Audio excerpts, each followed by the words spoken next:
செய்திகள். யாழில் கடற்படைக்குள் காணி சுவீகரிக்கும் முயற்சி, மக்களின் எதிர்ப்பால் முறியடிப்பு. எதிர்க்கட்சி எம்பிக்களுக்கு மதுபான உரிமங்கள். கொழும்பிலிருந்து சென்ற பேருந்தை பயணிகளுடன் கடத்திய நபரால் பரபரப்பு. இலங்கையர்களுக்கு விசேட விசா சலுகை வழங்கும் நாடு, வெளியான மகிழ்ச்சி தகவல். வெளியானது அதிவிசேட வர்த்தமானி. பிரித்தானிய நாடாளுமன்றம் கலைப்பு, 5 வாரங்களில் பொதுத் தேர்தல். துளிபுரம் திருவடி நிலையில் கடற்படைக்கு காணி சுவீகரிக்கும் முயற்சி மக்களின் கடும் எதிர்ப்பை அடுத்து தடுத்து நிறுத்தப்பட்டுள்ளது. இது தொடர்பில் மேலும் தெரிய வருவதாவது, திருவடி நிலையில் அமைக்கப்பட்டுள்ள கடற்படை முகாமிற்கு பொதுமக்களின் காணிகளை சுவீகரிக்கும் நோக்கில் நில அளவை திணைக்களத்தினரால் இன்று காணி அளவீடு செய்யப்பட உள்ளதாக அறிவிக்கப்பட்டிருந்தது.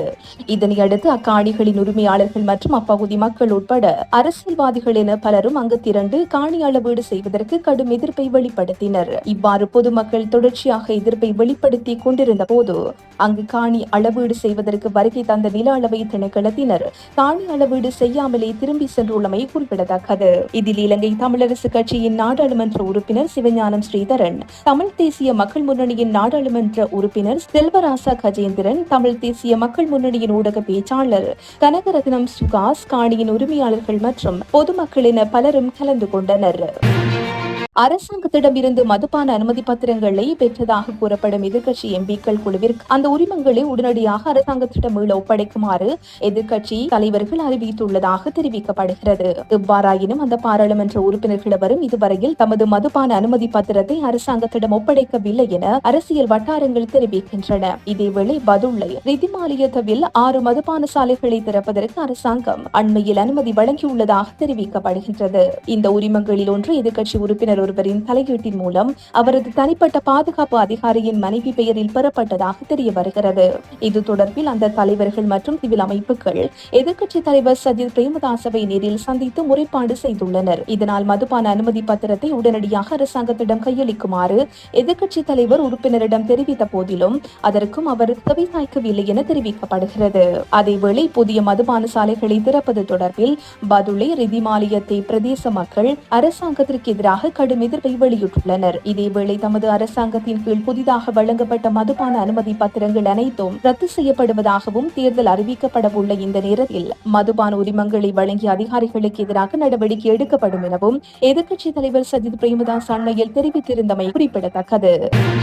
கனைவல பிரதேசத்தில் உள்ள ஹோட்டல் ஒன்றில் அருகில் நிறுத்தப்பட்டு தனியார் பயணிகள் பேருந்து ஒன்று கடத்தப்பட்ட சம்பவம் இடம்பெற்றுள்ளது. பேருந்தானது நிறுத்தப்பட்டு சாரதி நடத்துனர் உள்ளிட்ட பயணிகள் உணவருந்த சென்ற போது குடிபோதையில் நபர் ஒருவர் பேருந்தை இயக்கி இப்பன் கட்டுவ மயானத்திற்கு அருகில் விட்டுவிட்டு தப்பி சென்றுள்ளதாக தம்புள்ளை தலைமையக போலீசார் தெரிவித்துள்ளனர். வெளிநபர் ஒருவர் பேருந்தில் ஏறி அதை இயக்க ஓட்ட ஆரம்பித்ததாகவும் மற்ற பயணிகள் பயந்து அலறியதாகவும் கூறப்படுகிறது. கொழும்பு மற்றும் திருகோணமலை மூதூருக்கு இடையில் இயங்கும் இந்த தனியார் பயணிகள் பேருந்து மூதூர் நோக்கி சென்று கொண்டிருந்த போது நேற்று இரவு 12 மணியளவில் பலாலவிவ ஹோட்டலுக்கு அருகில் உணவுக்காக நிறுத்தப்பட்டுள்ளது.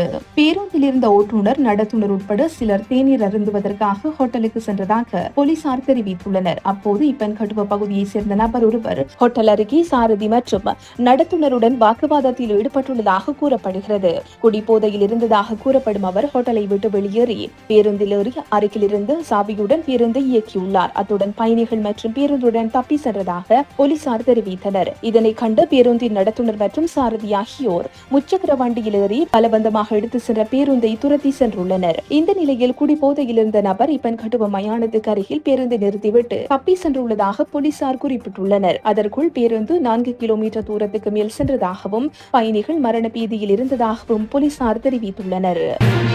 இலங்கை சுற்றுலா பயணிகளுக்கு விசேட விசா சலுகையை தாய்லாந்து அரசாங்கம் அறிமுகம் செய்துள்ளது. சுற்றுலா பயணிகளை கவரும் வகையிலான புதிய விசா நடைமுறைக்கு தாய்லாந்து அமைச்சரவை அனுமதி வழங்கியுள்ளது. இந்த புதிய நடைமுறையின் கீழ் இலங்கை சுற்றுலா பயணிகள் தாய்லாந்துக்கு செல்ல முன்கூட்டிய விசா பெற்றுக் கொள்ள வேண்டியதில்லை என அறிவிக்கப்பட்டுள்ளது. இலங்கை சுற்றுலா பயணிகள் 60 நாட்கள் வரையில் தாய்லாந்தில் விசா இன்றி தங்கியிருக்க முடியும் என அறிவிக்கப்பட்டுள்ளது. இந்த நடைமுறை எதிர்வரும் ஜூன் மாதம் 1ஆம் தேதி தொடக்கம் அறிமுகம் செய்யப்பட உள்ளது.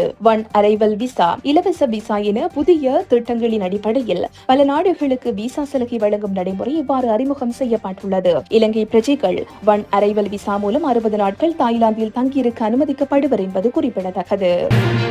குடியுரிமையை துறந்தவர்கள் உட்பட இலங்கையை பூர்வீகமாக கொண்டவர்கள் மற்றும் வெளிநாட்டு பிரஜைகள் நிரந்தர வதிவிடத்தை பெற்றுக் கொள்ளும் வகையில் புதிய ஒழுங்குமுறை வர்த்தமானி மூலம் சமர்ப்பிக்கப்பட்டுள்ளது. இது தொடர்பான விதிமுறைகள் பொது பாதுகாப்பு அமைச்சினால் வர்த்தமானி மூலம் வெளியிடப்பட்டுள்ளதுடன் இந்த உத்தரவு நிரந்தர வதிவிட விசா ஆணைகள் 2024 என அறியப்படுவதாக குறிப்பிடப்பட்டுள்ளது. அதன்படி இலங்கையை பூர்வீகமாக கொண்ட நபர் அல்லது குடியுரிமை சட்டத்தின் பிரிவு 19, அல்லது 21 கீழ் குடியுரிமை நிறுத்தப்பட்டவர்கள், அதேபோல் வெளிநாட்டு வாழ்க்கை துணைவர் திருமணமாகி 6 மாதங்களுக்கு பிறகு புதிய விதிமுறைகளின் கீழ் விண்ணப்பிக்கலாம். குறித்த வர்த்தமானி அறிவித்தலின்படி 5 வருடங்களுக்கு முன்னர் திருமணம் ரத்து செய்யப்பட்டால் நிரந்தர வதிவிட அந்தஸ்து தானாகவே ரத்து செய்யப்படும்.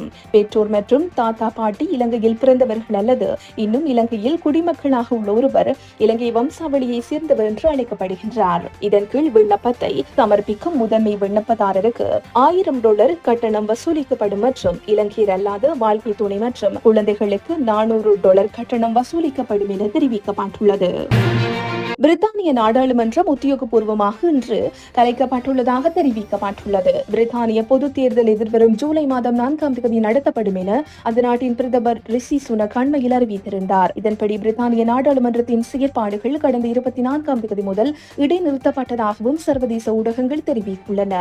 அண்மையில் பிரித்தானியாவில் நடைபெற்ற இடைத்தேர்தல் மற்றும் உள்ளூராட்சி மன்ற தேர்தல்களில் எதிர்க்கட்சியான தொழிலாளர் கட்சி வெற்றி பெற்றதுடன் பொது தேர்தல் தொடர்பான பெரும்பாலான கருத்து கணிப்புகளில் பிரதமர் ரிஷி சுனக் தலைமையிலான கன்சர்வேட்டிவ் கட்சி தோல்வியடையும் என்று கூறப்பட்டிருந்தது. இதனைத் தொடர்ந்து 5 வாரங்களின் பின்னர் பொதுத் தேர்தல் நடத்தப்படும் என்று அறிவிக்கப்பட்டுள்ளமை குறிப்பிடத்தக்கது. இத்துடன் இன்றைய பிரதான செய்திகள் நிறைவு பெறுகின்றன.